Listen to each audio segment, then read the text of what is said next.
You know, we're 44 chapters into the way of Ultimate Exorcist Kiyoshi, and we still don't have any in-depth direct explanations on stuff like how the crests work. We have some ideas of how the percept power and abilities are all set up, and other characters, we only have a general idea of what a lot of them could do in the scope of things.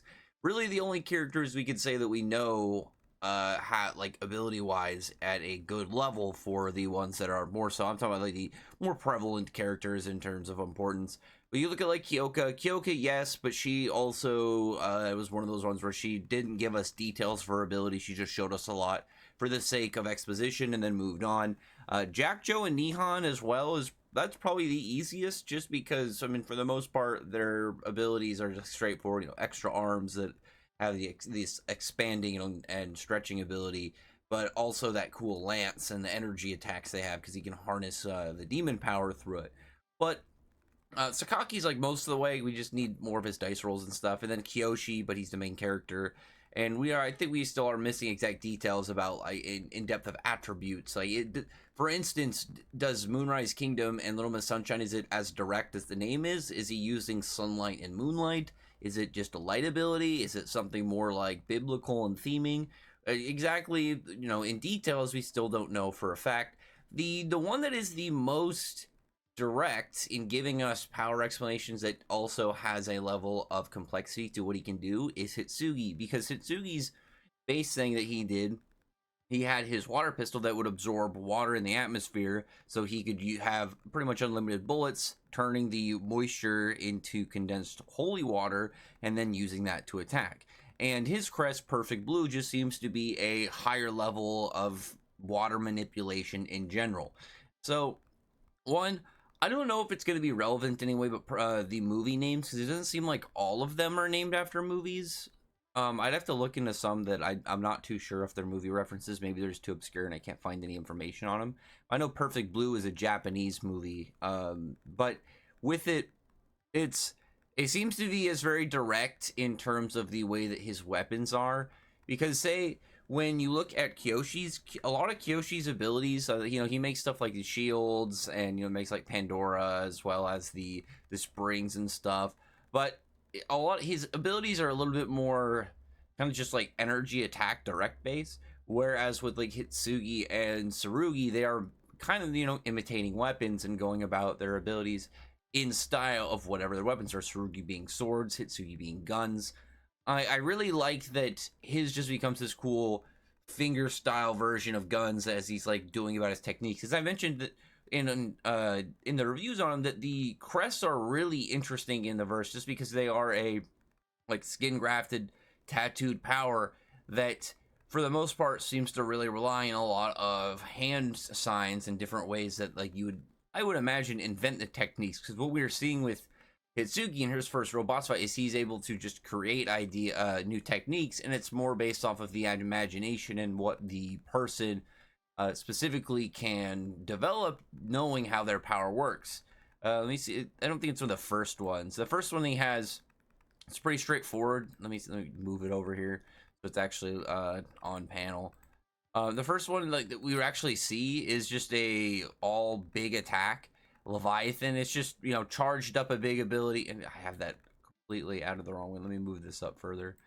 But it is just, you know, using a really big charged water blast. Pretty much, it's the most straightforward of all of his abilities, so it makes sense of why he would have this one relatively like pretty much first. I mean, it was first. Really, when you think about it, for his crest ability, it's not his very first ability, but it is just big water blast, go forward at direct target, nothing crazy on it. Once we start to get past this ability is where a lot of his complexity and like seemingly complexity of a lot of his abilities seem to be moving towards, because we see in the fight against Kurose Sada, he's doing stuff like just condensing the water into very more compact pressurized beams, making them move much faster and much more concentrated in their effect. He's like, and another thing that's really cool is I like that all of his gun techniques are named after dragons. So he's got Leviathan, which is when he does the two finger blast, and then White Dragon, which is the one finger, One thing that's really interesting, we'll talk to in a minute, but when he does Ultra Leviathan, which is just a stronger version of Leviathan, he does the two, it's still two fingers, but with his two hands combined. So I'm wondering if he does the double, would it do a completely different gun? Because it doesn't seem like the idea of combining both hands to just do a buffed version of something he can do with one hand, that just makes sense if it's like, you know, if he did like Ultra White Dragon, it's just a way bigger version of White Dragon. But as it is, it's like he was creating and revealing techniques during his fight.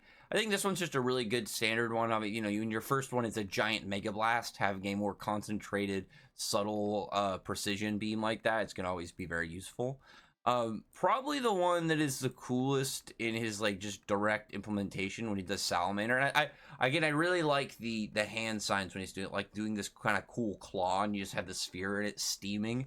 But this is where I'm wondering in terms of the advancement of his abilities, what he's going to do, because in the verse you can have it. We don't have direct details about like, oh, well, this is what it means to have 2 crests. Can you have 3 crests? But it seems like at least 2 is a big deal, and because it's 1 already seems like it's a pretty big standard of like power level to kind of get into, and then getting a 2nd crest just is a more so noteworthy level, just directly based off of the person's talent capabilities.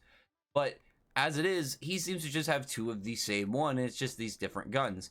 I'm guessing that it's not going to be as like, you know, because when he switches arms at one point, he is using a different gun, like he uses a Rochi, which is a more like a spread shot ability.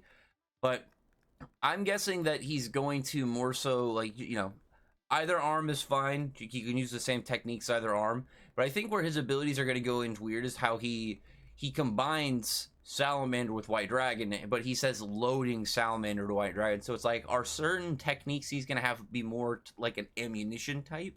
Kind of like in a video game where you'll have like just different styles of bullets that you can use. And then his different general techniques are different gun designs. And then he's able just to have, oh yeah, I can essentially use any of my different ammos through any of my different guns. And so every time he gets like a new gun, oh cool, now I have, you know, it's like he has 4 different ammos. He can implement that 4 different ways. Same thing every time he gets a new ammo, now it goes across all his just different techniques. Again, which is really cool because his powers are very straightforward. We know that his, you know, when he does the steaming water, the boiling water, it's not like, oh, you know, I just added heat to it. He's specifically vibrating the molecule, so he is manipulating water at a molecular level. After that is this one. This one's really cool just in general, in terms of just design Orochi, where he does this cool 3-shot just spread attack. I don't imagine it's that powerful. It's probably used for, again, multiple targets, but also creating a gap, being able to move somebody back. And that's one then leads into his bigger attacks. And these are what sit as like his higher end moves. And I did this one first. Let me actually move this one a little bit further up, because this was just Ultra Leviathan, and it's more visible in what he's doing in this panel rather than one where he's actually naming the attack. Same thing with his then I guess after this now new ultimate attack. But this one I'm talking about I thought was interesting because Leviathan is specifically 2 fingers, but with Ultra Leviathan it's still 2 fingers, but it's the both hands combined. So if he did like 2 Leviathans this way and then combine them, is that going to be a completely new one? Is that like an upgrade? Because I think that's kind of cool. It's like the idea, it's like, you know, just same fingers, but 2 hands. It's just, oh, this is a buff version where it's like maybe if you did the 2 fingers version, it would be a completely upgraded, like new version of Leviathan, like, Giga Leviathan or something. But during his fight, he did end up like this was what was his strongest at going into the fight, and then he developed or unlocked a new ult during the match where he just straight opens up his hands for like the full amount. And I thought this was really cool just in the general design. Let me pull it up. Oh, wrong one. Oh, I've got it behind the original one. He does the whole hand like a Kamehameha, and even in the way that it's designed, it does this Big Bang Kamehameha style blast beam, which I think is just really cool. But again, I've enjoyed that the abilities in the verse are very straightforward. For instance, like even though this isn't a Sakaki one, it's like Sakaki's abilities, like one of his just seems to be, oh, the fan gives him a high speed increase on top of everything else. Oh, the cleaver gives him a high physical strength on top of everything else. it just seems to be much more straightforward in the buffs and stuff that he gets, and there's probably again something he does to make that more so powerful, more so capable, rather than just a straightforward each of these weapons give you one thing. But with Hitsugi's the best example going into the verse that really tells you about like what the powers are going to be like and where you're beginning a lot of fights, because it seems to me like a lot of the crests, like it's a manipulation of a certain thing, like an element or attribute or some kind, but generally the level of what the person can do with it is dependent on the understanding and skill of the exorcist, and as well as the sheer level of power that they're able to achieve and whatnot. I'm wondering about how, like, because this will be the first one I do, and I would love to see Hitsugi get a second one wherever we see what his next thing is. I mean, they just introduced angel contracts into the verse, so I'd love to see if that's going to be a thing for someone like him.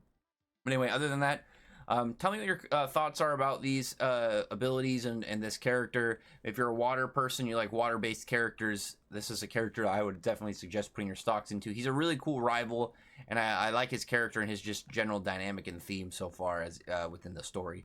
But yeah, just wanted to go over just a small amount of the videos, just talking about, especially for like a first bit. Once we get to a little bit more about it, because it's not like I can go into like as much for like, oh, let's talk about feats and talk about like this character, what he's doing. He's had one real fight, so it's like I'd more so rather talk about his powers going into an explanation on the verse itself, because then you know, we can talk about another crest, another powers, another ability, and then go from there. Because the crests are cool because they seem to just be something you can gain in addition on top of other skills and abilities that you have. But crests seem to be where also the big people tend to be at. So we'll see exactly how it expands. Anyway, other than that, I'll talk to you guys in the next one.